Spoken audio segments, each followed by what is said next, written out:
एक शहर में सीता नाम की एक बहुत ही प्यारी लड़की थी।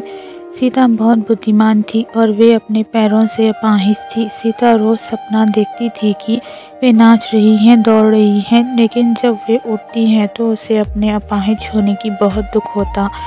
सीता अपने माता पिता की सभी बातों का पालन करती थी, जैसे सब्जियां खाना, होमवर्क करना, पौधों को पानी देना आदि। इसलिए सीता अपने माता पिता को बहुत प्रिय थी।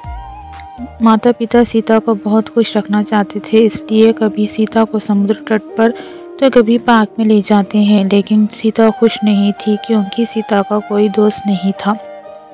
एक बार की बात है, सीता अपने स्कूल की कक्षा में बैठी थी और उसका ध्यान बाहर के बच्चों पर था। उसने सपना देखा कि वे भी बिना किसी सहारे के उन बच्चों के साथ खेल रही हैं। तभी अचानक टीचर की आवाज़ आई और उन्होंने बोर्ड पर लिखा स्पोर्ट्स डे। टीचर ने सभी बच्चों से कहा, कल स्कूल में स्पोर्ट्स डे है, सभी बच्चों को भाग लेना है। और बच्चों में से एक ने कहा, सीता को छोड़कर सभी भाग लेंगे, क्योंकि वे तो चल ही नहीं सकती।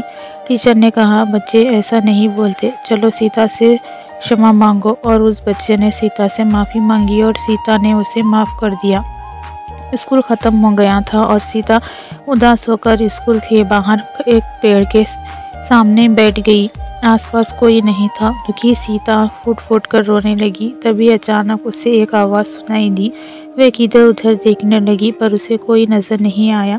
अचानक उसने महसूस किया कि शायद बेंच के नीचे से आवाज़ आ रही है, और वह नीचे झुक गई और उसने देखा कि एक कबूतर बेंच के नीचे फंसा हुआ है।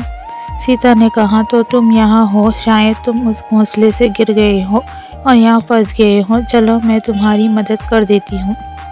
सीता उस नन्हे कबूतर की मदद करने लगी। उसने उसे प्यार से उठाया और उसे बेंच पर रख दिया। सीता ने कहा, चलो अब तुम अपने घर जाओ। ये सुनकर कबूतर अपने घोंसले में चला गया और कबूतर की माँ उसे देखकर बहुत खुश हुई। कबूतर की माँ ने सीता से कहा, धन्यवाद, तुम बहुत अच्छे हो, तुमने मरे हो और मेरी बच्ची की मदद की। मैं तुम्हें एक उपहार देना चाहती हूँ। इतना कहकर मम्मी कबूतर अपने घोंसले के अंदर चली जाती हैं और अंदर से एक सुनहरा जूता लेकर आती है। उन जूतों को देखकर सीता ने कहा, लेकिन मैं इन जूतों का क्या करूँगी, मैं तो अपाहिज हूँ। मम्मी कबूतर ने कहा, ये जूते मामूली जूते नहीं हैं, ये जादुई जूता है। इन्हें पहनकर तुम चल सकोगी, दौड़ सकोगी और जो चाहो वो कर सकोगी। सीता बोली, सच में?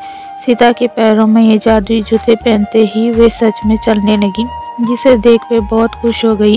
जूते पहनकर सीता अपने घर पहुंची और उसके मम्मी पापा पहली बार सीता को चलते देख चौंक गए। वे अपने आंसू रोक नहीं पाए।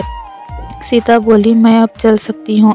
और उसकी पापा ने पूछा, पर कैसे? सीता ने जवाब दिया, इन जादुई जूतों की वजह से मैंने एक नन्हे कबूतर की मदद की, तो उसके कबूतर की माँ ने मुझे ये जादुई जूते तोहफे में दी।